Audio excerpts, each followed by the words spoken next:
Hello, everyone, and welcome to the Never Open Podcast, the podcast open to everyone, except Will Ospreay. He wins too much. My name is Luke. I'm your host of the Never Open Podcast, and with me, as always, is Mr. Andy. Say hello, Mr. Guy. Hello, Mr. Guy. Hello, Luke. Hello to the listeners. And man, that's like as a recurring trend with you is that if somebody starts winning, you're like, oh my God, this guy can't stand him. He's overexposed. I can't stand it. His matches are slow, and I don't like it. They're not slow. I'm watching this match, right? Where it's like, I don't know the steps are. I can't remember. It's AEW, but people keep coming into the match, and it's the first one to score a pinfall or submission, and they're the next contender for Roderick Strong's whatever the fuck title he has over there. Yeah. And I'm thinking, like, all right, Jay White's not going to win. He's the unified stank belt champion, so it's not going to be him. And I'm fine with that. That's fine. But he's not going to get pinned, though. He doesn't. Funny. Awesome. It's That's Commander. True. But like, I'm wondering, there's a whole bunch of people in there, though. I'm like, oh, yeah, a lot of good ideas here. A lot of different directions you could go, all that. Then Will Ospreay's music hits. I'm like, oh, no, he's winning. Well. And he does. Yeah. He's going to be AEW champion, right? Probably. Global champion or something, which is why you bring him in. World heavyweight champion. Yeah, I know. So. Yeah, I know. But everyone else is loving him, and I'm happy for that. I love it. It's so funny. Wish Brian beat him. Oh man. Yeah. There is some professionalism before we get on to other news. And that is, there are ways people can contact and interact with us if they wish to, and abuse me about my Ospreay opinions, and that's absolutely fair. Yeah. We're on the Tweety. I am at Grumpy2EB. Mr. Guy is at Truce for Tweets. Collectively, we are at NeverOpenPod. If you want to send us a written or voicemail, you can do that too. NeverOpenPod@gmail.com. And if you got any of that Sasha Banks money, don't put it on the mic. Instead, send it to our Teespring store where you can buy merch that'll make you look never as fuck. Hey. And I've got my well-worn hoodie on. It's so well. I've worn the shit out of it, so the logo is fading. But that won't happen if you buy one, though. No matter. But I've worn the fucking shit out of it Mm-hmm. ever since I've had it. And it's also like, it's so fucking warm, and it's getting on winter around here. So very cozy. Yeah, it's very. There cozy. you go. Oh, also, if you want to see what I'm talking about, everyone, you can do that too. We're on the YouTubes. Just look for Never Open Podcast. There, boom, bish bash bosh. There we are. That's right. I am wearing my Haters Wanted The Miz shirt today. So, just wanted. You came to play. Mm-hmm. Yeah, that's something that rhymes. A price to pay. Yeah, that's it. Time to get down on your knees and pray. That's right. Wow. This show not a sellout, by the way. So that rhymes. It took me a second to get it out, but it took it. But yeah, we're talking about two shows at Kurgan Hall, both of them. These are Road 2 Wrestling Dontaku shows, and I will stop doing that, but it's funny. Yeah. But both these shows, we have Chris Charlton on commentary, and he's joined by a different person each night. On night 1, he will be joined later by Shane Haste. Luke, what did you think of the turnout for this show? I think some people mad Naito's not champion.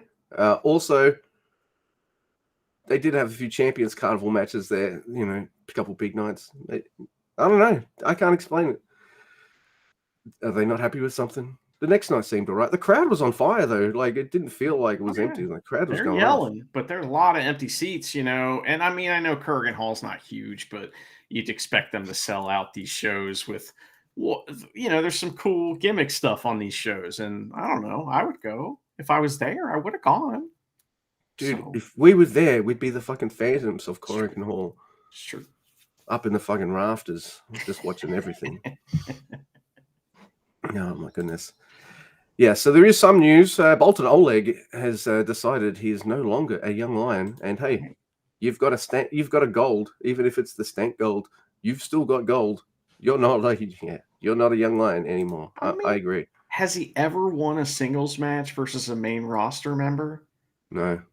So that's where you lose me with the "I'm not a young lion." You just announcing that because you've jumped, jumped over a step there, and it's like cool, but like win some singles matches, bro. Just saying. So because it is New Japan related, I will mention that I watched the World Heavyweight Champion John Moxley defend his title against powerhouse Will Hobbs. It was a good match. I liked it. Mm-hmm. After the match, Konosuke Takeshita challenged, and I'm like, cool. Oh, really? Okay. So, bunch of like Don Callis heels lining up to try to take on Moxley, and that'll be good for them. I personally am not upset about it, but apparently people are not happy about this situation going on with the title being abused on American television. So, if you're a Japanese subscriber to New Japan World, you're getting this anyway. That's right. You get to see it. Yeah. I don't know. I'm interested to see what happens with this. And after these two shows we're about to talk about, it makes sense now. They had something else planned they were going to do with Naito. So, we don't want him with the title during this storyline that we're going to talk about, right? Also, you've got Forbidden Door coming. Yeah. Moxley's a pretty good bridge for both companies, I'd say. Yeah. Oh, I don't hate it. I'm not mad about it. I feel like that we don't really care anyway because the real title is on Shingo and we're just like fucking A, it's like that's what's up. And what are we getting next? Shingo versus Gabriel Kidd. I'm like, oh shit. Exciting. Yeah. So, I'm happy. And also, our boy Doki is going for a title. He's not winning, but it's going to be a great match. It's definitely going to be a title match, and the not IWGP. We'll talk about them a little later on. That organization. Yes, we will. So yeah. Oh yes. Oh my god! I just remembered what you're talking about. That is correct. Yes. So that's pretty much the news. There is more news, but that is kind of intertwined with especially the second night of the Wrestling Dontaku previews. So let's go to our first night, Mr. Guy. It is Road. They don't even call it Road to Wrestling Dontaku. It's just Wrestling Dontaku. No, I thought it was Road 2. Good. I hope they're on the road. Yeah. It's always better when they're That's where we are. That's what this episode's going to be named. So. You have to have stops on the road because Yo needs to piss all the time. Oh no, he's not. Maybe that's why it's not a Road 2 show. It's just called Wrestling Dontaku because. Well, that's the other. That's the other piece of news that we forgot to mention is that Taguchi's hurt, and it's like, did we talk about that? I think we talked about that on NeverRealm, maybe. But Taguchi got hurt, and he wrecked his bike or something like that, and he posted a picture of his face, and it's all fucked up. He's okay. He's gonna look like Taguchi again, but his face is swollen up and he got hurt, man. I don't like that. All right, so Taguchi out of the Best of the Super Juniors. In comes Horse Guy, Masked Horse. I would love that. That would be so great. But coming in this Masked Horse because his face is sore. I mean, I'm interested to see who would replace him. If that were to come up. I don't want that to be the case though. It would suck because Taguchi's always great in Best of Super Juniors. He should be in it, So anyway, forgot I had to mention it. And also, we did mention in the NeverRealm that Yo was out of the Best of Super Juniors, but I don't think we both mentioned because I don't think it had happened yet that Kushida. Oh right, yeah. And you know what? I found out. I looked at the news on the Tweety. I'm like, oh, Kushida's replacing Yo. Then I thought to myself, wait a minute. Isn't Kushida already in the Best of the Super Juniors? Why wouldn't he? Yeah. No, he wasn't. What? So you know what Kushida's going to do this tournament, don't you? You do. It fucking hurts my soul. Man, he pissed them off. He pissed them off big time somehow. They can't punish Ibushi, but they can punish this guy. Holy shit. In this situation, they were fucking forced to book him. It's like they had no choice. They're like, fuck, no one else is around. we gotta book Kushida. Fucking hey, Kushida, you know? we want you to take this physical Why? first. Why? Oh, we just want to see if you've got like a cold or hand, foot, and butt disease again. Like, oh man. Well, hopefully Taguchi can participate because they've clearly they're scraping what they consider the bottom of the barrel if they're booking Kushida in this tournament, which is not how I feel. It's just what it seems like. Japan and the way they treat him. So I mean, Masashi's right there. I mean, you could always get like a All Japan Junior, or you could just, I don't know, what's Chris Bay doing? What's the other guy? Ace Austin. Yeah, there's lots of options out there. Taco Sauce, like, yeah. Well, isn't he like he should be a heavyweight. The fucking pre-show stopper, Vandergriff. Yeah, man. Let's go. That'll give us a short match on every show. So. That's right. We need a short match on every show, Yeah, that's right. One match where the boys can be like, oh man. What's interesting? We've always talked about how Yano is a great night off for the boys in the G1. Sho is now that, right? So he's like the Yano of the juniors in a lot of ways, and I like that. I just thought of that thought. I think the reason House of Torture works so much is because your top junior guy and your top heavyweight guy are completely all in. And fantastic. And they're fantastic. And I think that just kind of rubs off on all the other guys. Yeah. And Kanemaru's like, come on, he was born to be in there. He should have been in there from the start, kind of, right? We knew it's going to happen. This is great. Absolutely. All right. So we are at Korakuen Hall, and we start off. Okay. It is the Bishamons. That is Yoshihashi and Hiroki Goto. Hey, and they're with Katsuya Murashima. Cool. And they're wrestling Chase Owens and Kenta. Oh, and Ishimori's there too. Look, I love Kenta. I sort of got a soft spot for Yoshihashi. Goto is great at Diaries. Chase is there. He is. I just saw this feud, and I was ready for it to end by the time the fucking last title match happened. What? They don't have any other. They don't have any other tag teams right now. No, there are no tag teams. I'm like, come on, man. Tenkozi's right there. I want another run. I mean, think of how over they would be with the titles, and like Tenzon gets in and can barely move and still wins. You want fucking Korakuen Hall to fill up. There you go. You're right. Give Bread that gold. Mm-hmm. So look, that's my first note, by the way. Chase and Kenta get another shot because New Japan doesn't have any other tag teams. And my first message to you was how bored I was already. And you're like, dude, it's the first match. Relax. It gets good. I'm like, yeah, I know, probably will, but fuck this feud. Yes, this is not how I'd start the show. This feud makes me mega dry. Mind you, I do like that Taiji Ishimori he's letting Murashima get his shit in, and he does. You get to see what Murashima's made of at this stage of his young liondom. And he even hits Ishimori with a brab. That was awesome. Oh my god! But you know what Ishimori's going to do? He's going to fucking just switch it over and just whoop his ass on a dime, and he does. Boner lock on Murashima, and yay! Ishimori gets the win.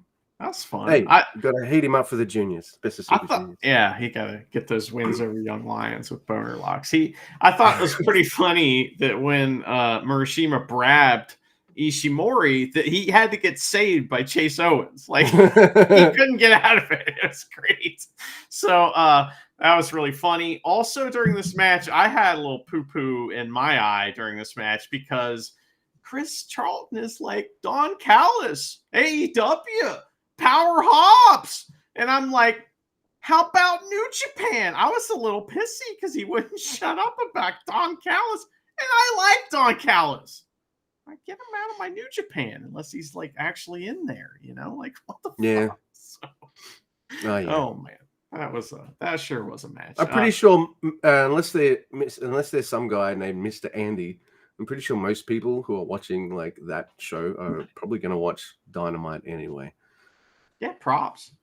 Probably. But next week we have a match that includes the following: ELP, Hikuleo, Jado and Kato versus TMDK, Shane Haste, Mikey Nichols, Zack Sabre Jr., and Fujita. And Fujita refuses to acknowledge the young Kato at the beginning, like Okada would do to him, if you remember not that long ago. I was like, fuck you, Fujita. You're such a dick. I thought it was really funny. He definitely is. ELP, and like Kato's up in his face, so ELP has to come get his boy and be like, come on, bro, you don't want that. So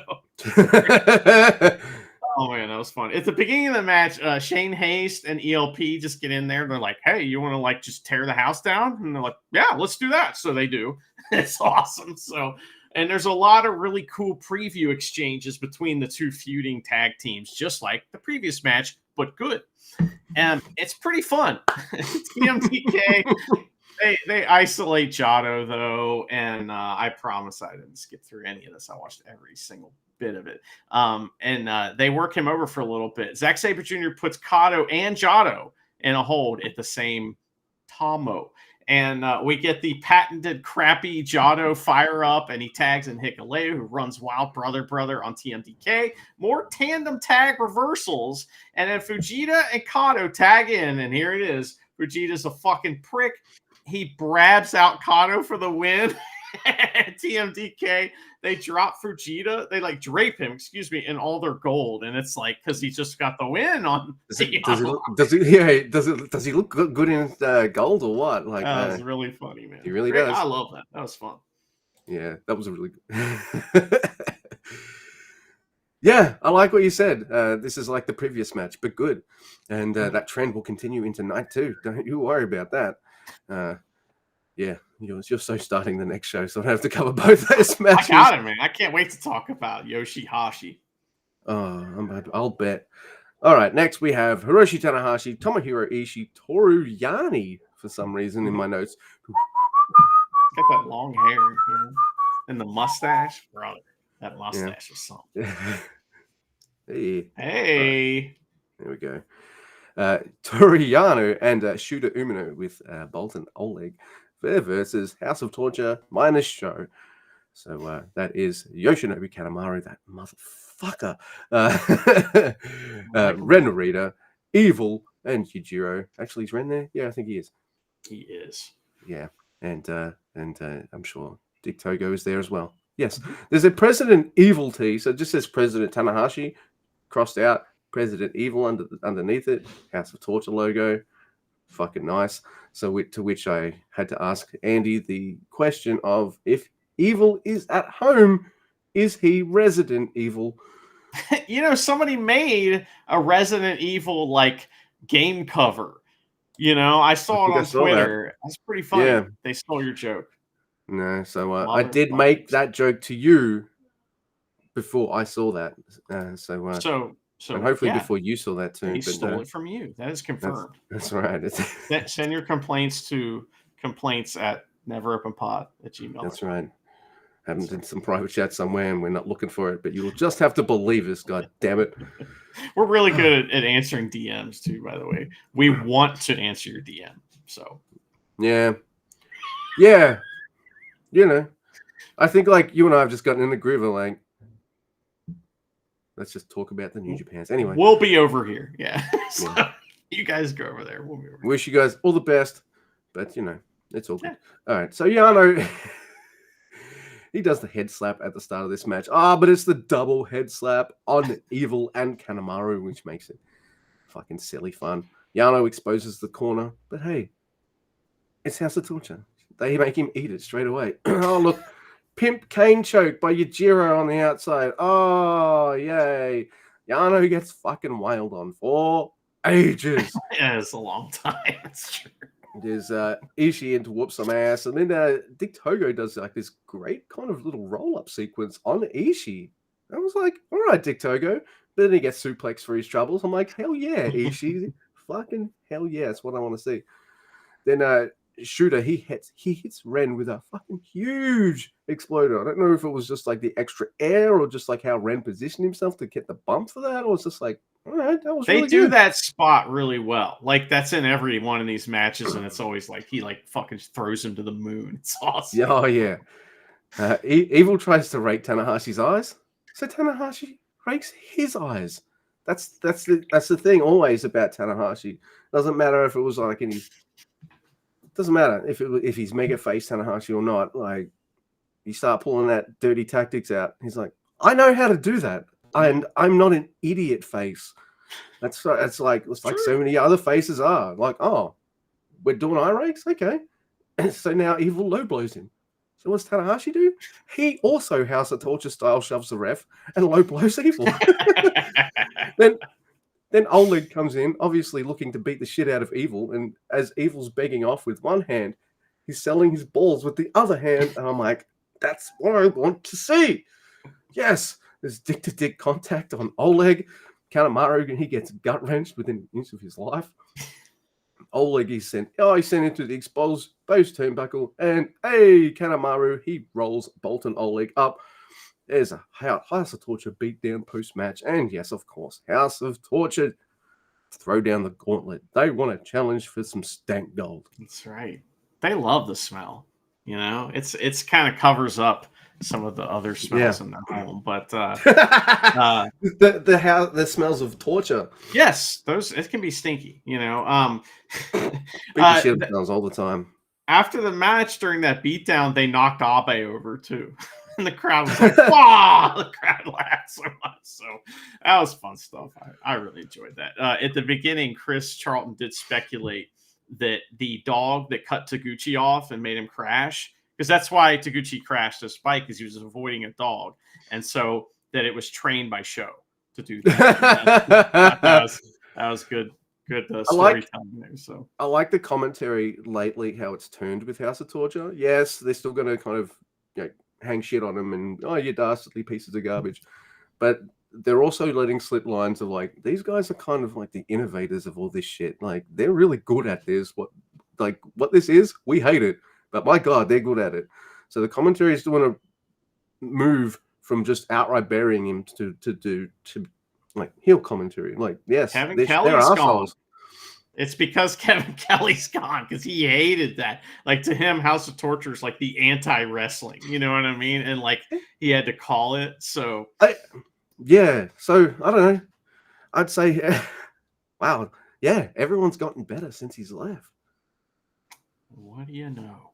Well, you know, it is what it is. Next, commentary gets better as well now because Shane Hayes joins. Oh my God. And he's really funny, and he seems to have no filter and just says whatever comes into his mind, which is a lot like our show. So yeah, pretty much. Good. You know, I'm on board.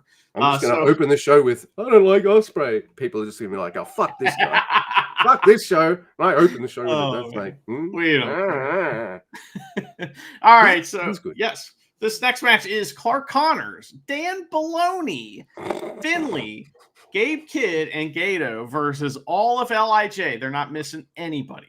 No Pirate Guy, no one else. So Chumpy is here, referee Marty Asami, and I'm happy to see him, man. You know, Connors and Hiromu have a bark off at the beginning of this match, right? So Hiromu's reactions to Bullet Club is like, because he's not intimidated, right? No. He's like, I'm just gonna bully you. I'm gonna fuck with you, you know. And it doesn't always work, but that's just, they're gonna do that, right? So I love it. It's this gang warfare here, you know. It's like when you're new to school, right? And you're a bully, and you think to yourself, why is no one bullying this weirdo? So you bully him, and then you find out why no one really bullies this weirdo. Well, fuck around and find out. There you go. Finley and Tsuji get into some really great preview shit at the beginning of the match. Shingo and Gabe Kidd, they fight on the outside the whole first part of the match. They're just hitting each other with forearms over and over on the outside. And eventually someone's like, hey, they're trying to do stuff up there. Quit it. So Dan Baloney, never as fuck out there. You're distracting them. It's like one of them's a madman or something, you know. Don't you know? Crazy. Dan Baloney, he goes after Bushi's mask and gets booed heavily for that, right? So then they beat the shit out of Bushi, and Naito gets in versus Dan Baloney, and it seems like, we're getting a preview of these two, right? So we'll talk more about that later because there are a bunch of singles matches, including all these people tomorrow. So Gato tries to help with Dan Baloney, so Naito's like, "Oh, I see your beard. Let's have some beard fun," and that's always a good time. Crowd loves it, right? So Shingo and Gabe Kidd tag in, and we get what we've been wanting: them just fighting, and they just go to town. It's awesome. Their match is going to be fantastic, right? It's pretty much the same thing as you said with Haste in NAGLP. It's like a Kid and Shingo. Yeah, it's a house show, but you want to just beat each other up? Yeah. Yep. I don't think they have another. No, that's true. It's a look. It's not a talk. It's a look. Bad motherfuckers. Dragon versus a dog. So Gato and Hiromu get in and they wrestle and it's fun. At Bullet Club, they get all kinds of shit in on Hiromu for they're getting his revenge for barking at him, I guess. And they're trying to let Gato pin Hiromu, which would be just the worst thing to ever happen, right? So Hiromu gets the D on, and Marty looks Gato right in his eyes and asks him, "Give up," and he does, and the match is over. I wrote that same note. Oh. He does. The match is over. Everyone still fights and talks shit, and we get this big standoff. And Kid hits Shingo with a chair. So. Yeah, I just wrote here, like, Hiromu taps out Gato. Marty asked him the question, and Gato answered him with a yes. Give up! Oh, yeah. Now, I don't know if you noticed this, but after the match, Finley gets up in the camera, right? Or maybe he grabbed the mic, and he's like, keep your eyes in the back of your head, he said to LIJ. And I had seen, he had been talking about recruiting, and I was like, I wrote, I hope it's the android coming back, but it's not. So, yeah, I miss him. The android. I just want to see him throw dudes around. That's it. I want him and Bolton Oleg to wrestle. Yeah, me too. Anyway, I don't know what to say to that, so I'm just going to move to the next thing. Main event, it sucks. We're not getting it. Like that's the end. Yeah, it's true. I'm sorry. So next we have Just 5 Guys versus the Empire. Those Just 5 Guys are Yu Uemura, Sonata, Taka Michinoku, Doki, and Taichi, and they're versing Great Khan, Jeff Cobb, Callum Newman, Francesco Akira, and a TJP. So I broke these down into all of their mini matches. I don't know how you broke this down. Yeah. Why don't you take the first one? I'll take the second one. All right. Hey, we both get to call a Doki match on the same show. Hey. Oh, he actually has 3. Cool.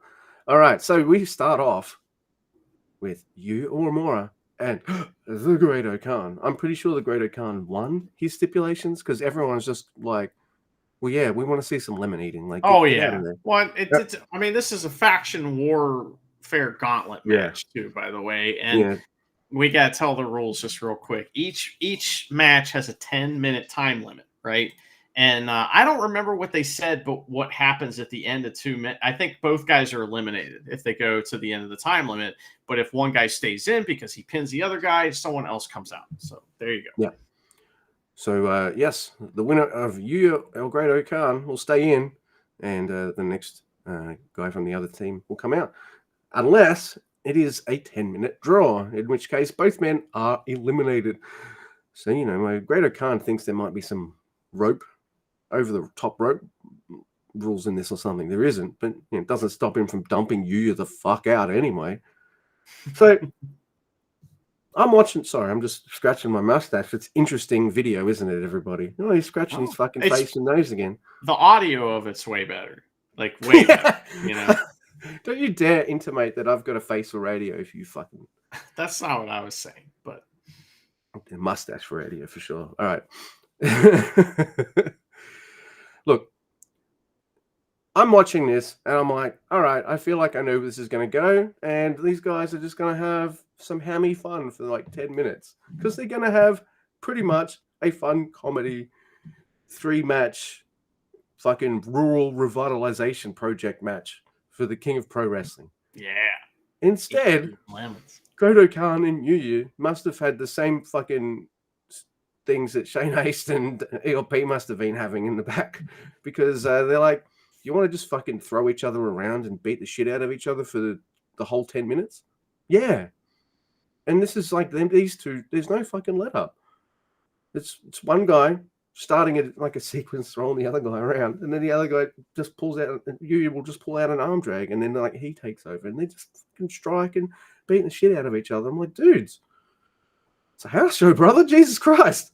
Even still, I was like, all right. Especially since like I don't think like this is a preview for a match. And then, but the match might not look like this, right? You know? Yeah, so they got to get this part out of the way, because they're like, you're maybe not going to get this in the other parts. So. Like they're just showing you they can do some never shit in the ring, because they're going to do like exercises and lemon eating and shit like that. I can't remember what the stipulations are, except for like lemons. There's lemons in. That's the headline. Lemons. You know, lemon eating contest. That is the headline. Yes, you two are very happy about that. So what happens? It's a time limit draw. Oh, and both men are out.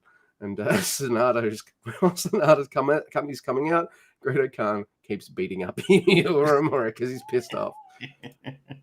Yeah, I like that a lot. It was like just a regular match, and they just went out there and crushed it. You know, I was sad that Just 5 Guys didn't get a point, but if someone's not going to get a point, it's going to be Yuya, and I'm cool with that. So, you know. So next, Luke, we have, oh, by the way, it is now 0-0. No one scored. So Sonata versus Cobb is the next matchup, right? And Cobb's kind of a baby face, right? You know, he respects the rope break, you know, but he uses his size to foil like a bunch of holds. We get some running the rope stuff, and Sonata hits shoulder tackles, and he's the one. He sells. Okay, so Cobb acts like he doesn't even notice the shoulder tackles and kind of brushes his shoulder off, right? And that was pretty great. And the crowd was into it big time, because eventually he does knock him down, right? So Sonata hits some drop kicks to Cobb to his leg, right? And then they do all these tremendous like roll up counters. That's like, okay, we don't. You know, it's Sonata doesn't bust this kind of shit out every match, right? You know, and a lot of times his offense is kind of boring. But in this match, he's like, oh, no, I'm going to do a bunch of moves that I love doing that I never do. And here we are. So, and then, of course, we get Cobb copying Sonata, right?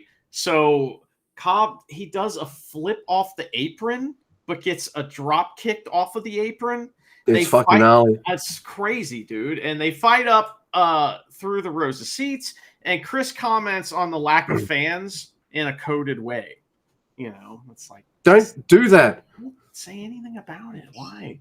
So Cobb tries to act like it's packed. Fucking right. Listen to the crowd. Oh, man. Look how excited these people are. I'm excited. I mean, I don't know about you, but I am, you know, that kind of thing. Anyway, so Cobb tries a suplex on the concrete, which is good times. Sonata tries to put him in a paradise-like lock on the concrete, and they both barely get back to break the count. It's just a fun. They didn't even do anything out in the crowd. They just went out there and like, oh, I'm going to do this move. Oh, no, I'm going to do this move. And then they barely made it back, and it was an awesome spot. I like that. So, yeah. You know, Cobb tries the Paradise Lock and decides to just slam Sonata instead and hit the moonsault. And the crowd's like, okay. You know? So Sonata hits a really crappy body slam, all right, and gets zero reaction for it, which is really funny. They're like, yeah, you body slam Cobb, but it looked like shit, so we're not clapping for that. Sorry. Sorry, Sonata. Cobb hits a big Uranagi, then that ground lariat thing, and he tries to tour, but it's reversals time. So Cobb catches Sonata when he tries to do the moonsault, and then it's skull end, but then Cobb lifts out of that. O'Connor roll from 2 from Sonata, but then Shining Wizard with 1 minute left. Cobb almost wins with an O'Cobber roll of his own, right? Which it looks so weird. And but 2 big strikes, and this one ends in another draw, and I'm having a blast watching this. I'm like, all right. And, you know, it just gets better from here. So, the Uranagis, the more New Japan wrestlers are pulling out the Uranagis now. Jay's gone, aren't they? Yeah, I'm into it. But is it just me, or did Jeff Cobb really bring a like super fun, playful side out of Sonata in this match? That, and after at the end of their 10-minute draw, I was just like, I'd really like to see these two have a feud, please. Yeah, I think that'd be fucking awesome. Just like, I could watch this. Not only could I watch them have a extended singles match, like I could watch these tag matches as well. I feel like it'd be an absolute riot. So it's a draw. Oh no. Everyone's all at 0. Oh no, what's going to happen next? Well, Tucker is coming, motherfucker. You love it. I love it. Oh my So god. great. If Tucker's in your group, you can't have music without him saying something beforehand with the word So fuck in it what? somehow. Yeah, so what? I'm going to change everything. You already die. Man, I love that. It's so silly. It's the only thing missing from my Just Five Guys shirt. Just, you already die. Fuck. Anyway, it's Taka Michinoku versus Callum Newman. And, man, this is lots of fun.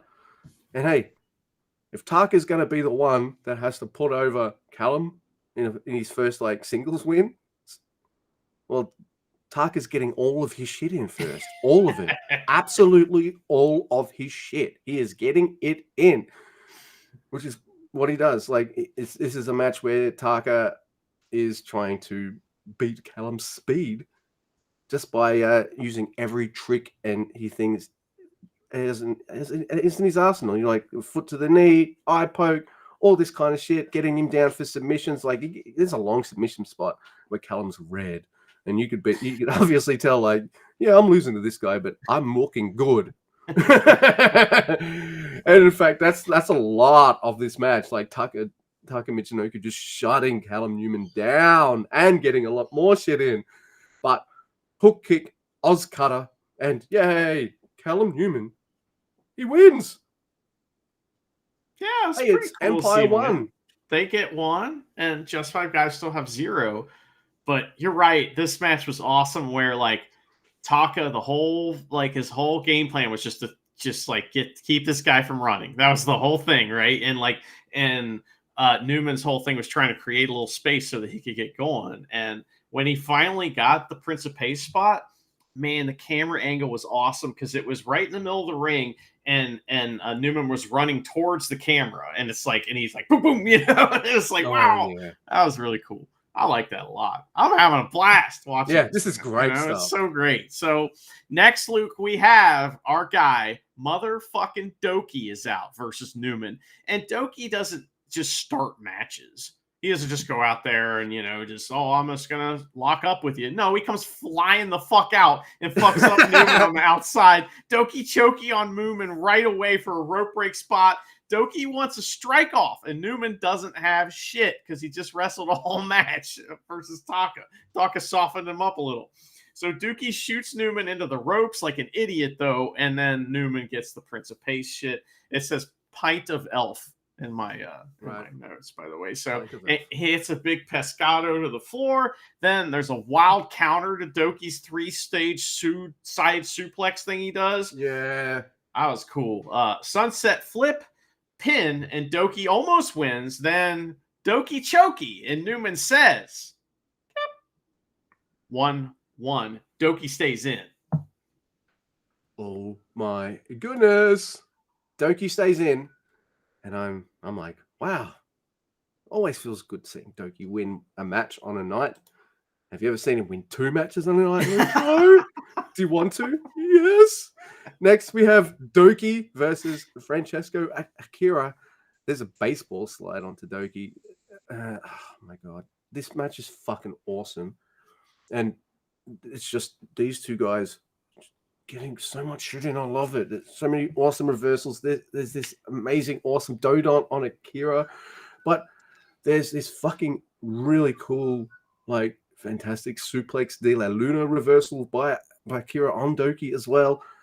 I feel like not only has Doki, but also the other wrestlers have realized that the suplex de la Luna has a lot of like drama in it. You get them up there and you kind of fight it and then power up because Doki's like, everyone sees Doki as strong now that he won that competition, right? So So now they're incorporating that of like, is he going to get it? No, he's pulled him back up. No, he's got the arm. So it's become this really cool, dramatic move because if he hits it, it's over. Like it's fucking. I love it. I do like that. And then this is just multiple back and forth. It's so fucking cool. And then Doki tries like multiple pins. The first one doesn't work. All right, we'll go into the next one. Now that doesn't work. So he does this super mega awesome. I'm going to call it the Dolphins pin. Why not? Or the pin. Why not? That's right. And he succeeds. So not only do I see Doki win a match, I see him win 2. And I can see why they do that with Doki. Hey, you better put over the number 1 contender because like he's gonna lose the next match, but he's just had 2 matches. So you know, like, man, that was such good booking. I'm loving this match. This whole gauntlet. Yeah, this is fantastic. Awesome. And everybody's going for it. And I thought Akira would win that for sure, right? And then Doki won. I'm like, oh my god, we got a big old come on from Doki in the middle of that match too. And I was like, yeah, you know, I was fired up. The reversal out of the suplex de la Luna was like victory roll double stomp thing. Right. Yeah. And it's like, it's so wild looking when they just do it normally. But out of that, it was like, oh, it's new. Yeah, it's nice to see new shit. I love that. Man, I was so fired up. But I was sad to see Akira lose. But if you're going to lose, number 1 contender. All good, man. So United Empire are on 1, Just 5 Guys on 2. And next, the challengers come out. It's TJP versus Doki.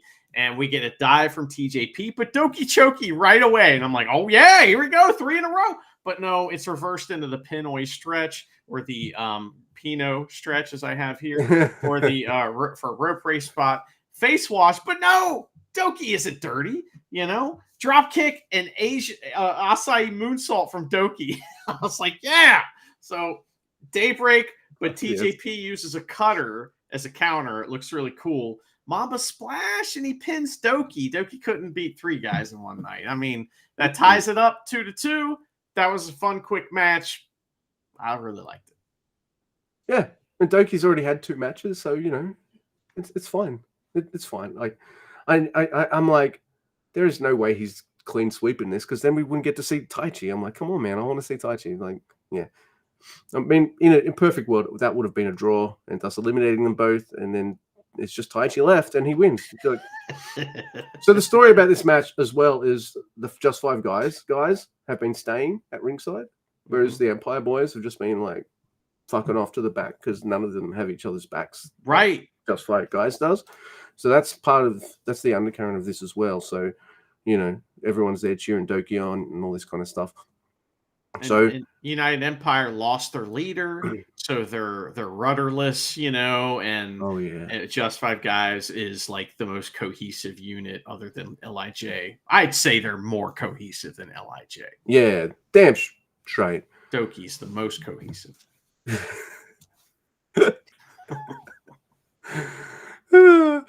So yes, it is Taichi versus TJP. This match is fucking awesome. Yeah. And dude, Taichi, how good is Taichi? I'm asking you.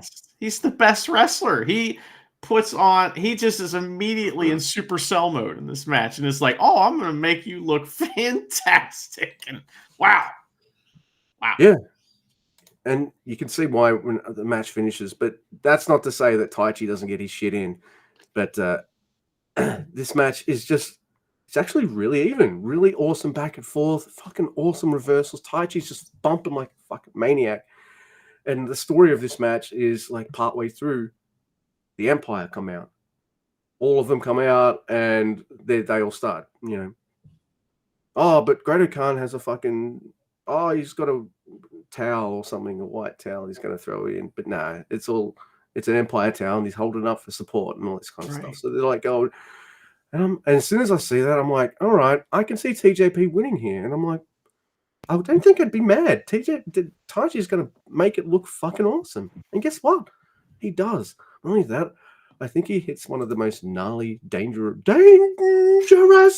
suplexes I've ever seen in my life. So if Taichi's going to bump for you and put you over like that, you're going to take his move real good, aren't you? Fuck yeah, TJP. Thank you. This match is great. And I kind of like the story. It's maybe not where I would have gone with it with him as the leader. Maybe I would have brought someone from outside in, but who? I don't know if they have anyone they want to bring in or anything like that. So let's keep it in the Empire, maybe. Yeah, so I'm fine with it, but I think it was it a Bomber Splash for the pin, or did he roll him up? There's a huge strike exchange. He rolls up Taichi. Yeah, of course. So, which is fun. He does hit a Bomber Splash, but Taichi did kick out. Mm-hmm. So, a lot of near falls. There's a near fall with the Black.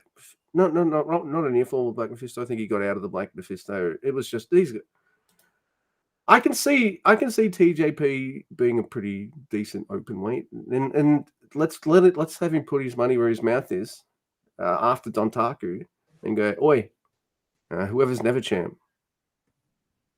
I thought this was like it's another just tremendous Taichi main event, right? I mean, and we haven't seen one in a while, so it was like, oh my god, he's so awesome. I'm not saying TJP didn't do well either. I mean, he's tremendous in ring wrestling, guy. I just don't want to hear him talk. That's the only thing I'm worried about. But this match had a lot of symmetry where there was he does the face wash to Taichi, who again has the cleanest face, so that's a waste of time. And then Taichi washes TJP's face with the Kawada kicks, right? Yeah. So there's a lot of that tit for tat stuff that we kind of always love in like strong style matches, and it was really hard hitting. Taichi beat the shit out of him. He won. I think this is a smart move because of the rest of the story and stuff that happens here. So what else happens here, right? Because this is all leading to this big story thing.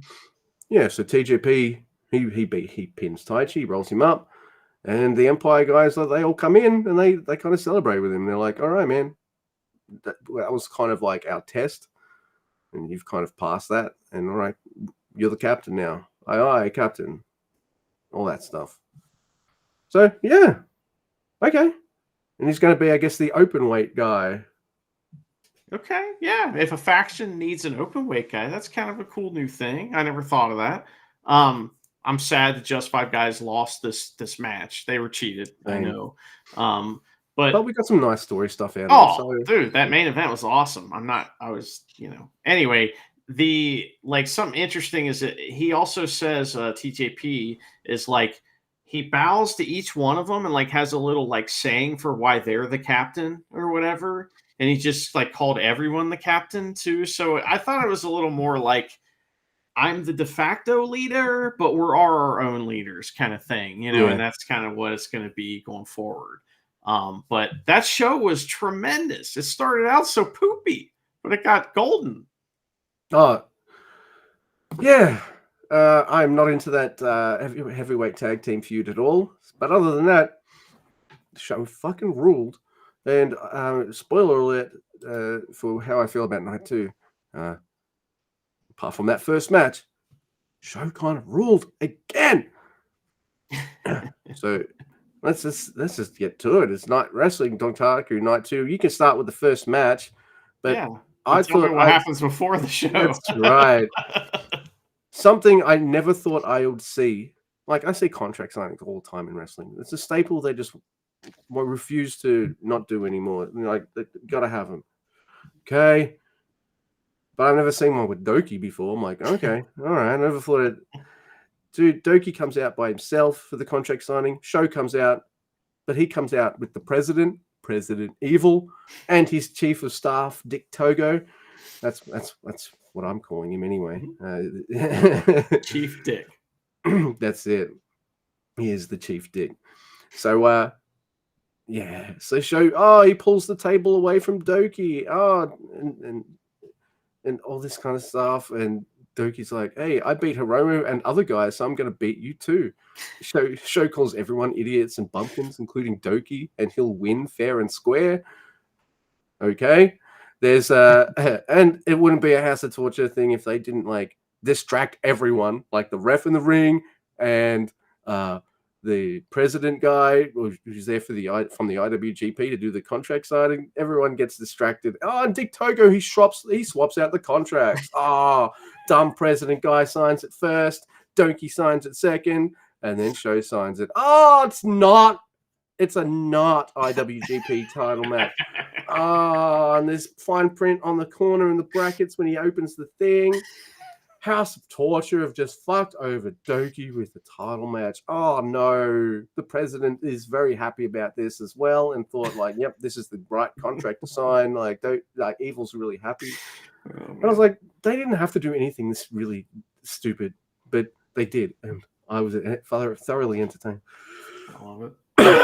It's like a contract signing is just an opportunity to hype the match, and it's why they have weigh-ins and real fights, and in wrestling, it's an opportunity to tell a little goofy story going into the match, and that's what we got here. So Doki's not getting an IWGP title match because it was the not IWGP title contract that he signed. It's like, what do we put on this contract? I know. Not. Yeah. I mean, it's childish, but it's exactly what President Evil's administration is all about. So, I mean, all right. So this is the second night of Road to Dontaku, and we got Chris and TJP on commentary the whole night, right? So, from the second, is it from the second match? I think it's a whole night. Yeah. So, which is different, and he's pretty good. He's fine. Anyway, I wish he could do that. I don't know. I don't have much to say about it. He's better than Kozlov. So, yeah, he's better than Archer. He's better than Chase Owens. I thought he'd be a disaster. I thought he's actually maybe he's just decent, and he had good insights into wrestling holds and stuff. He's better at that conversational thing. If he could do that in promos and not do the voice, just use his regular voice, because he does a silly voice when he does promos, and it's like, anyway, I'm just mad at him for talking. But anyway, this first match is... You're mad because he beat Taichi. That does make me upset. Chase Owens, Kenta, and Ishimori versus Kato and the Fishermen. And the Fishermen attack! But Bullet Club are like, fuck that. They beat up the Young Lion. It's a Bullet Club match. What do you want from me? So Kato and Ishimori are there at the end.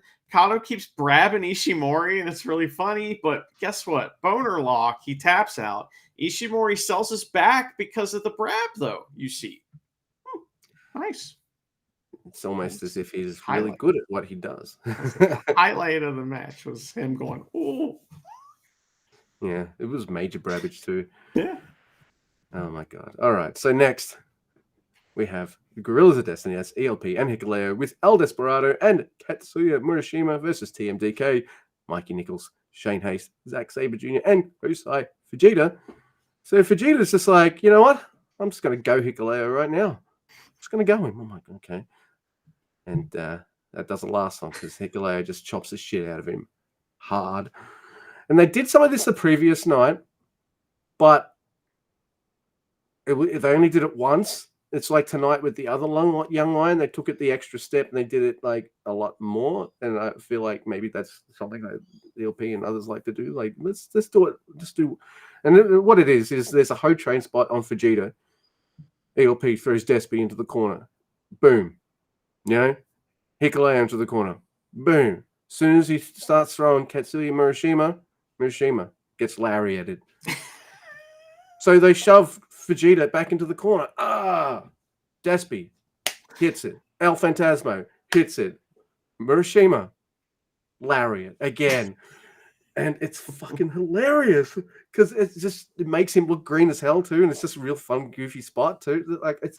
So he does it a third time, and he just gets fucking booted in the face. So him always just fucking it up just made that just extra fun.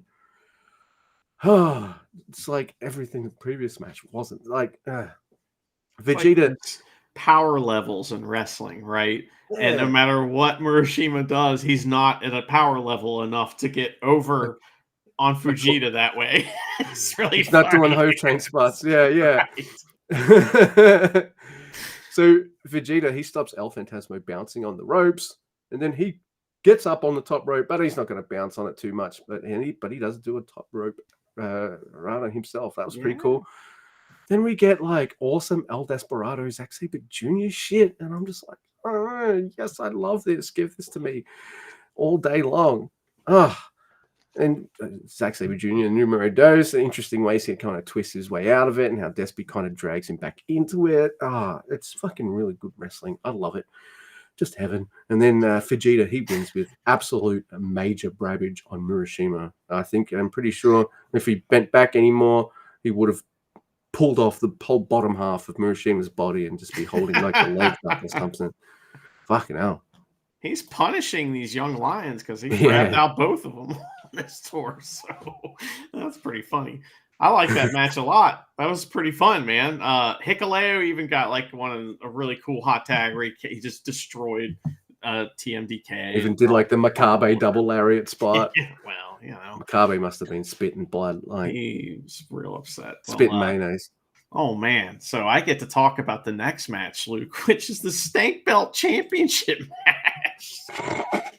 And it's like, what? This is now? Oh, okay. You know, like, I don't know. Okay, that's kind of how this felt. And it was like, what is this for? So it's House of Torture versus Tanahashi, Yano, and Boltin Oleg, the Stank Belt champions, the young thugs or whatever. So House of Torture attack, but Boltin is pissed off and he takes them all out. He's angry at them for being, you know, dick contact and all that. That's right.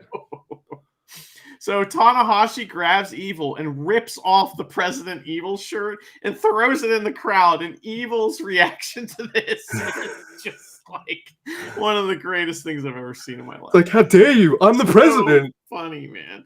He couldn't believe it. He buys his own shit. You know, he's the biggest believer in his own bullshit. Oh, that's why it works. Right. Oh, man. And then the bell rings. The match is over. Oh, no, it's Dick Togo, you know, or somebody. Boltin Oleg gut wrenches Dick Togo all over the goddamn place. And then he gets Kanemaru in for good measure, too. Why not? You know, so Dick Togo gives him the crotch chop, though, again. You know, got to get that in. There's a hot tag for the ace. And House of Torture, they stop the skin the cat. Like, he tries to skin the cat and they stop him by hitting him with a chair. The crowd's so fucking pissed. But eventually everybody gets low blowed. There's a high fly flow on Yujiro. The champs retain. That was fun, you know. If Tanahashi is doing a high fly flow in a stank belt match, he's winning the match. Like, that's just how it is. It was fine. I was cool with it. Like, I'm never mad seeing Yujiro get pinned. So, and he copped the high fly flow to boot. What's not to love? And Evil doesn't have to be fucking stuck with the stank belts for months. My favorite part was his shirt getting ripped off because he did double reaction too. It was like he's mad the shirt got ripped off, but then throwing it in the crowd. That's my shirt. Fuck you. How dare you? They got to pay for that merchandise. That's Where's right. That fan? He owes me fucking free. $30. Oh my goodness. So next we start with a series of singles matches. And they all seem to be juniors versus heavies. Sort of. Yeah. Yeah. And our first match is Yota Tsuji versus Gato. And I'm thinking to myself, come on, man, this needs to be a bug stomp. Like seriously. Oh, look, Gato misses with the Nux. Chain blast! With his jacket on. Stands up, takes his jacket off. 1, 2, 3. Yota Tsuji wins. Oh, man. That was great, right? It's exactly what it needed to be. Yeah, it was great. And, Gato is dead. So Tsuji has to help him out of the ring, roll him out of the ring so that he can celebrate. It's great. So that puts LIJ up 1, Bullet Club at 0, right? So, all right. So next, we have a great match. It's Gabe Kidd versus Bushi, and you're thinking, oh well, this will be a squash, but no, this is just a fucking fantastic match, right? It's awesome. Bushi attacks. Fucking great. Yeah. Oh yeah. He gets some brief offense though, but then Kidd throws Bushi into the guardrail, and they fight up the steps, and you're like, oh my god, here we go. So Bushi dives on Gabe Kidd over the steps, which Gabe Kidd's done that dive before, remember? So it's like Bushi throwing it in his face. I love it. It's fun, man. I don't know. That Nice young also, lions there to help Gabe Kidd, like to catch Bushi as well. So yeah. there's something wild about this show that I haven't told you yet, too. What a good friend of mine is at this show, my buddy Will. He went over to go like watch Lord Crew and fucking hang out in Japan. And so he was at this show and he was sitting right up where Bushi jumped off of. And, and so he was texting me while this was going on, like, holy shit, you know, it was incredible. So that was really pause fun. it and see him in the area. He wears a hat. He's pretty distinct. I could see him. He was also in the background of one of Lord Crew's matches is like on the 24th, I think. He's just like, there's Will sitting there. Will's fucking sitting there in Japan. He's the best, man. He's the ring announcer for Unsanctioned Pro. Will. Nice. Awesome dude, man. Fuck yeah. Anyway, so it did the dive just like Kid had done in the past. They fight up to the ring, and Kid just dominates Bushi. But the crowd, you know, is all behind Bushi. They love Bushi. Fuck you, Gabe Kidd. So there's this really good energy from the crowd that's kind of getting him into it, right? And then Bushi gets a destroyer for 2, and it's awesome. He starts holding his own. Kid tears Bushi's shirt off and tells LIJ to suck his dick. He wishes. That was so. It's true. It's funny because it's true. And then Black Mist from Bushi. Oh my god, he's gonna be Gay Kid, but no, he gets the Bushi roll for the. Oh, he does, but no, Kid he like kicks the ref who doesn't see. All right, he pushes the ref, so the ref doesn't see. Pile driver, Kid wins. LIJ at 1, Bullet Club at 1. That was awesome. Yeah, that was fucking awesome. And here it is. Oh, look, it's Chumpy. There he is. Marty Asami's out. Hey, I love that guy. We have our champion walking out. So it is Shingo Takagi versus Clark Connors. Clark powders right away. I'm like, okay. By the way, the guys are fighting like up the entrance ramp, right? And I'm pretty sure one of the exits.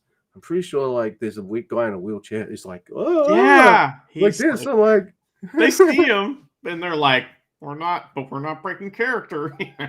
No. We won't hit you, but hey, watch out for this guy. I know, but like I'm gonna always rip you over outside of the thing into the wall. Right? Okay, cool. Chumpy's fucking pissed off this whole time, especially probably shit his pants when he thought that they were gonna fight on top of the wheelchair man. So I can see why he's like, no, get back, right. Get back. Oh my goodness.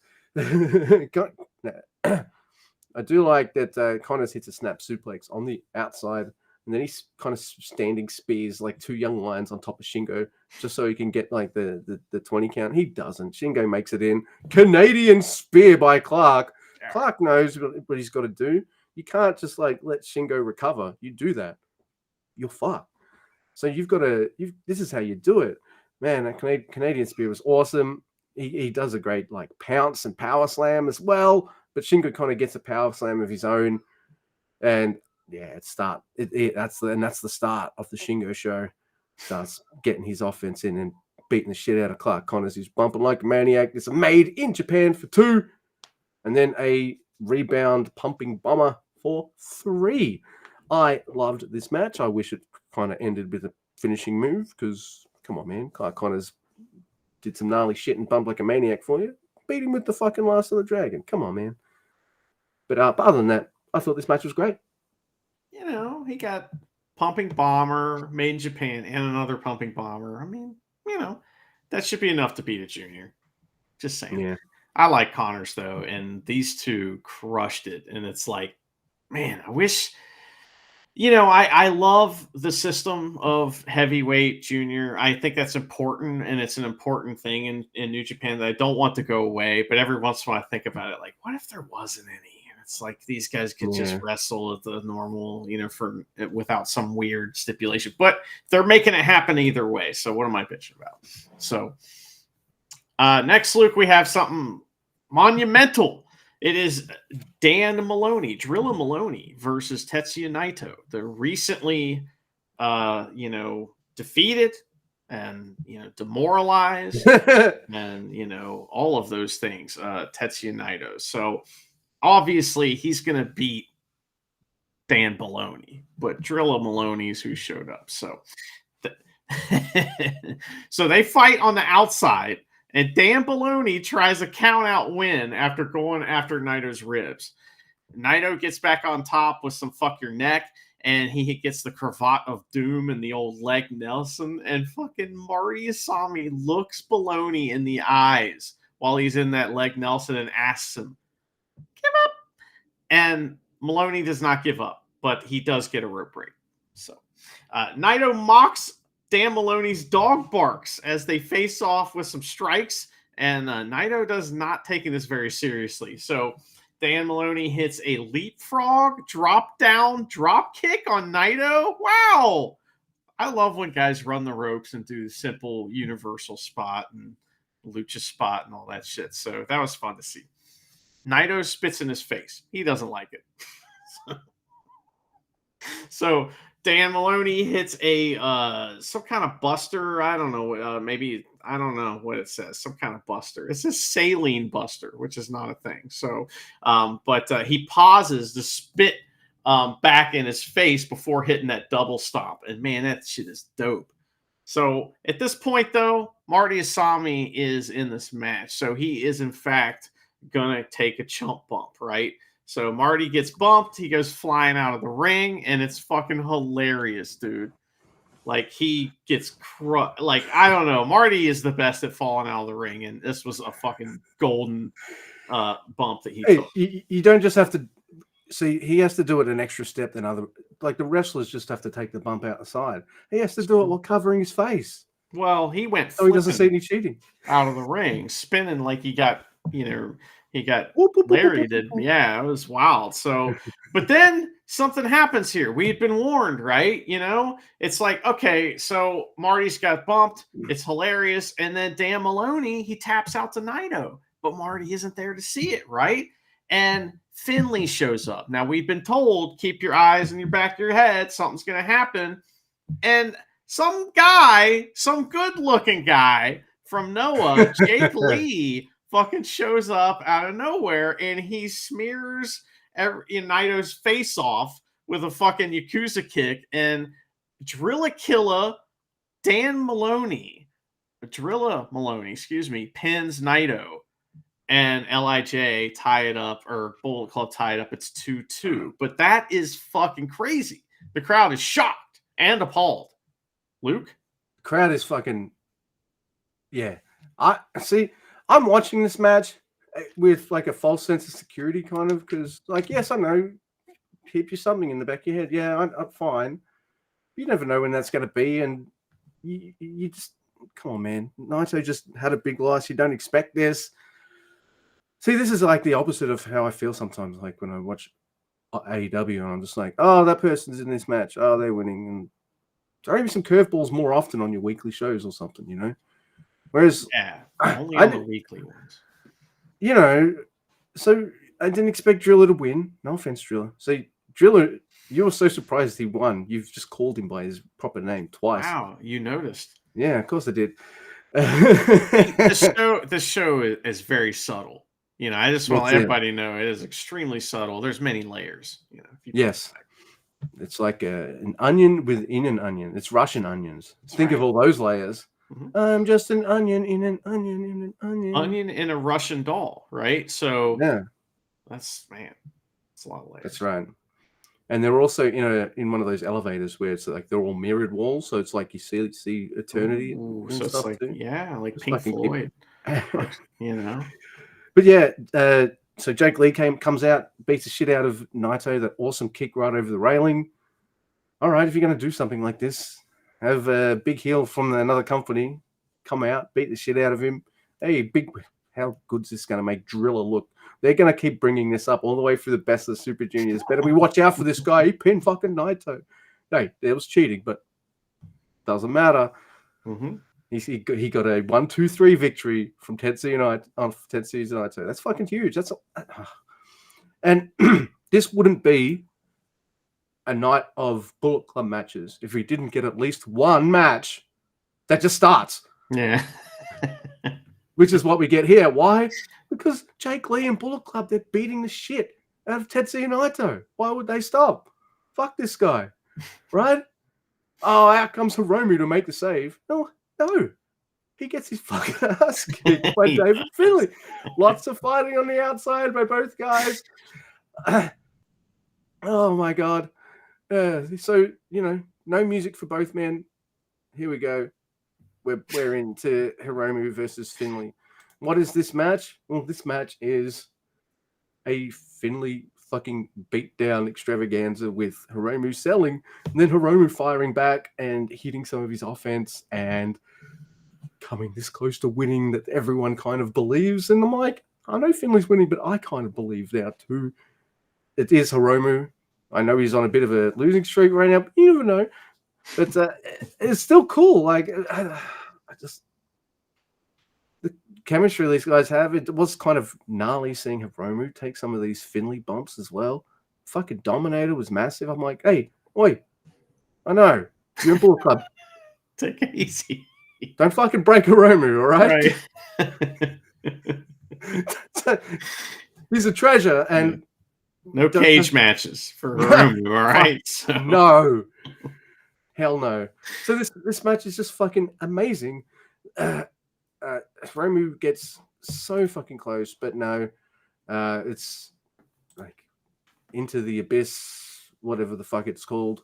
1, 2, 3, and Bullet Club win. Finlay wins, and he cuts a promo saying, "Expect me" and stuff. Oh man. Well, okay. So in the match, there was a couple really fun things. Like, for example, Finlay gets the shillelagh, but Red Shoes busts it.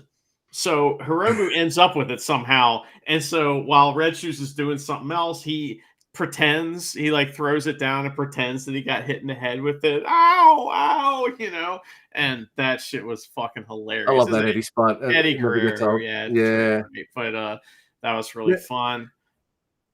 I also liked at the end, like, to finally beat Hiromu, who wouldn't stop kicking out. And it's like, brother, it was getting to the point where it was like, better just stay down. You're going to get killed. Yeah.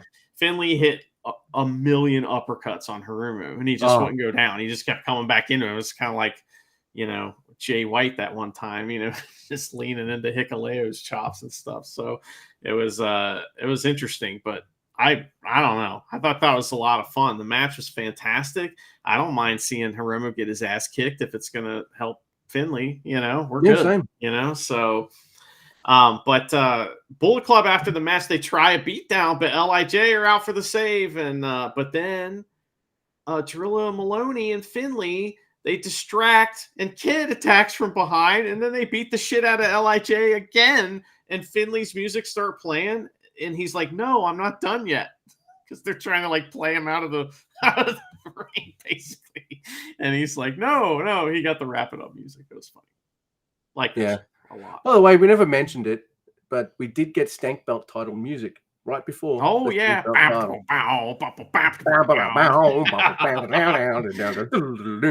Yeah. Thank you for reminding me. It was an important thing to talk about, and we didn't do it. Yeah. Our listener will be pissed off if we don't mention it. That's true. That's me. I'm the listener. Yeah, me too sometimes. All right. So let's do it. Let's go to Diary Town. And I know he's injured, but that doesn't mean that we don't. That doesn't mean like he's off limits to having the piss taken out of him. It is a diary sent to us from Jay. It is Yo. And oh my god, the name of his fucking diary. All right, fine. Okay over there. Fucking Yo. All right. I'll read it. All right. This is Yo's diary, everyone. It is episode 136. It is titled Manage and Ment. Instead of management. Oh. Manage and ment. Oh, both of those things. Like ment is a second word or something. That's on the end of manage. I think that's just, intelligent wordplay is what's going on there. So. Yeah. It is April 4th, 2024. That's when he wrote this, everyone, or when it was released anyway. Here we go. The season has changed in the blink of an eye this year. What? Man, I'll start again. The season has changed in the blink of an eye this year. I don't think I even heard a single Kami Hiro song. The recent bright, soft spring sunshine seems to have completely thawed out the winter, and the days are warmer and warmer. It feels good. Winter is over. I didn't do anything winter-like this year, and I regret a little that I hadn't. I wanted to ski and snowboard. I wanted to eat snow, yellow snow, I hope. I wanted to wrestle in the snow. I didn't watch Boy Meets Girl. I didn't feel happy. I'm reading it as it's written. I didn't go to the amusement park on Saturday. Now spring is already here. Oh well. He didn't Boy Meets Girl. He didn't watch. He didn't watch Boy Meets Girl. No. Okay, well, what a surprise we don't have shows in common with you. Unless you watch that, I don't. I'm happy that it is spring because even though I come from northeastern Japan, I'm not good with cold weather and catch colds easily. Oh shit! I thought he wanted to play in the snow. He wanted make up your fucking mind, dude. I wanted to eat snow, like. But I don't like cold weather. What the fuck is this problem? I don't know, man. I like the winter, but sadly, my body doesn't agree. I'm frail by nature. Oh my god, it feels bad to read this now. So for the past few years, I have been keeping a diary to record the days when I fall ill. The other day, I opened it up and flipped it open to check, and lo and behold, every winter, I've always had a fever. Okay, well, hang on. So he's writing about his other diary in this diary. That is Diary Prism. It's like the onions in the Russian doll Inception in the elevator scheme. But diaries. And I'm sure he has a fantasy dream book, which is kind of a diary. I'm just saying. He's got a forever diary or something. I don't know, man. Oh my god. I see. I meet the virus in winter, like Oreo, Homie, and Hikaboshi. Maybe it's like a romance film. I don't get that reference. Hey, Yo meets virus, maybe. I see what he's doing there. Instead of Boy meets, Yo meets virus. Mm-hmm. Hey, God of romance, or maybe God of viruses. None of these work for me, I'm afraid. I don't like catching colds. Well, winter is over now. I know you said it like 4 times. So let's switch over and spend the rest of the year basking in the spring. Spring is good. I don't use my air conditioner or my heaters, so it's good for household finances. What? Thank you, Yo. It's what I want in your fucking wrestling diary. Not anecdotes on the road, not all this cool shit. No, what I want you to tell me about is your fucking budget. Tell me energy saving tips at home. Can you tell me how to clean a bathtub like efficiently? I'd like to learn. Yeah, best way to not eat snow. Top 10 ways to not eat snow. Yeah, it's easier to spend time around my house than in winter, but the only drawback is the cedar pollen. I have pretty bad hay fever, so every year I have to go to an ENT clinic to get prescribed medicine. But this year I bought some over-the-counter medicine and took that instead. It worked well, and I was able to live my life without huge stress. And by the end of March, the peak of cedar pollen had passed, and I was freed from my shackles. It makes me happy. Yeah. He wrote, yeah. Exclamation mark. I read it as he wrote. Stealing Doki's shit like he steals everybody else's shit. That's right. Yeah, it's true. Oh my god. Yeah, you can just get like hay fever tablets over the counter in Australia. Yeah. It's not hard. That's what I do. But I mean, he has to tell us about it. He's giving us more tips on how to live our lives, I think, Yeah. That's how I was supposed to. That was me. That's how it was supposed to go anyway. But for the past 2 days, I have had a very stuffy nose and it is very difficult to breathe. It's so hard that I wish my nostrils were as big as beehives. This is strange. The news says that the peak of cedar season is over. Personally, I don't think so. I went to the ENT doctor to find out what was the matter. When the doctor took a look at my nose, my mucous membranes were as flat as the face on the losing side of Street Fighter 2. It looked like cypress pollen. A new allergy has joined the ranks. So from cedar pollen to cypress pollen. Turns out he's a year-round wuss. And hey, dude, it's okay to like have some hay fever tablets left over when the season ends, and be like, hey, maybe I might need to take another one of these, even though it's just the treatment's the weather now. same for both allergies. I'm pretty sure. Yeah, I'm just pretty. saying. Yep. If I feel the hay fever symptoms, no matter what the fucking season is. Yeah. Well, maybe he doesn't know they work in the springtime too, but he is bitching about seasonal allergies, which I can identify with a little bit, but I don't write wrestler diaries that are supposed to be about my wrestling life, so. No. And, nobody likes allergies, Mr. Yo. That's just facts. There's a couple funny moments in there, Oh, dude, it was another winner. Like that's he's amazing at diaries. It's not as good as pretentious piss boy or talking us through his record collection, but it does show another equally lame side to Yo. You know what he doesn't do? He doesn't buy a car. He doesn't fucking go to enjoy the snow. He could have taken his new car in the snow while listening to his pretentious records. Like, there's all sorts of things he could have done, but he decided not to. And instead, worry more about his heating and air conditioning bill. I'm glad that's in a fucking diary. My heating bill will be low this month. Awesome. I mean, I can identify with that once again, but I'm not a wrestler that's supposed to be hyping shit up for matches. I don't know. Yeah. I mean, like, Hanmas are the best. Hanma's like, oh my God, did you see that show? I thought this guy was going to win, but he didn't. I sure wish I was in that match. What's coming up next? It's like, man, Hanma, you're the best at this. So. Yeah.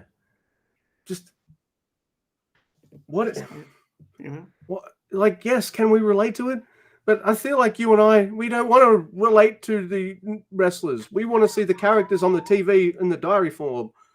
We don't want to find out that they're all that, like, through their diaries. We're just finding out they're fucking boring Joe schmoes. Yeah. Like Goto, Yoshihashi, Yo. I'm like, come on, man. And you get like all of Wato's diaries are like, I'm a fanboy, which is adorable. We gotta get some more of his, because like with his injury, I'm interested to see if they're like really sad. Like someone where it's been months and you're just like, I miss him, bring him back. Almost once an episode where you're like, where's Wato? Yeah, it's like Gucci. I mean, he got over, man, and he got over in a way. We were just talking about this a little bit with Ian, our friend Ian, about how, like, some guys, like, New Japan's able to get guys over in a way that's like a little different than like other places, and the way that they end up doing it's always like just unexpected. Like, Wato still hasn't figured out how to like have the best match ever, but he's figured out how to be a great character, right? And that's like, okay, well, now we're in. So it's like those kinds of things. It takes a while, but eventually they get there. But they're really good at that. So yeah, just accentuating, like, they leaned into the fact that yes, he can be a bit intense in the ring, but he's also a fucking dork. And they just lean into both those sides of Wato, and I love it. And I'm missing him big time. I miss that adorable dork big time. Yes. Oh man. So, I think we've talked about all the news. We did mention Jake Lee is going to be in an upcoming Dontaku show. We did not, but we did now. So yes, that was something I was going to throw in here at the end too, is that he has been added to a match where it's like fucking LIJ versus Bullet Club, and Gato got kicked out of the match, and in his place will be Jake Lee, because Gato's probably still dead from his jeans being blasted. So Saturday night's main event. Hey, Gato gets a night off, and this makes it more interesting now because, hey, who's getting there? Who's getting pinned? So yeah, no, I'm into this. Mind you, Jake Lee's photo on the official news site, he looks like a country and western singer. Yeah, that's kind of how he dresses. So, Like if I was to see him on the country music channel, I'd be like, "Oh, I'm not surprised." There you are, Jake Lee. Okay, cool. All right. Well, I don't mind.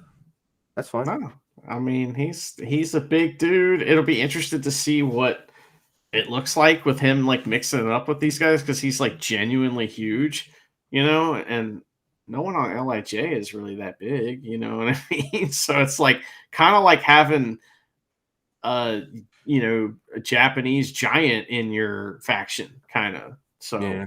that's something Bullet Club needs is like a big bully. Hikuleo fucking turned on him, so Yeah. what an asshole. I know, right?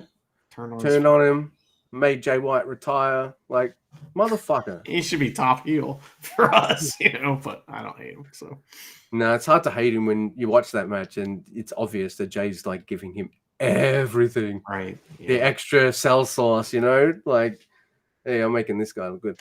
Anyway, that's the Hikuleo corner. You know who I'm not missing? His brother. So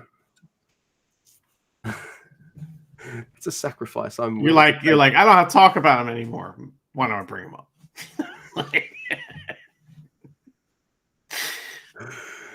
No sacrifice. That's a good song. Yeah.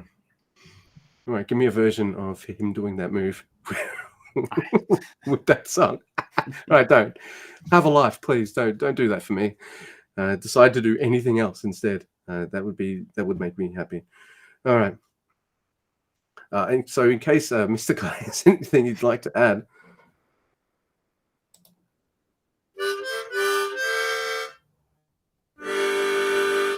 In Gato, we trust, even though he's been gene blasted.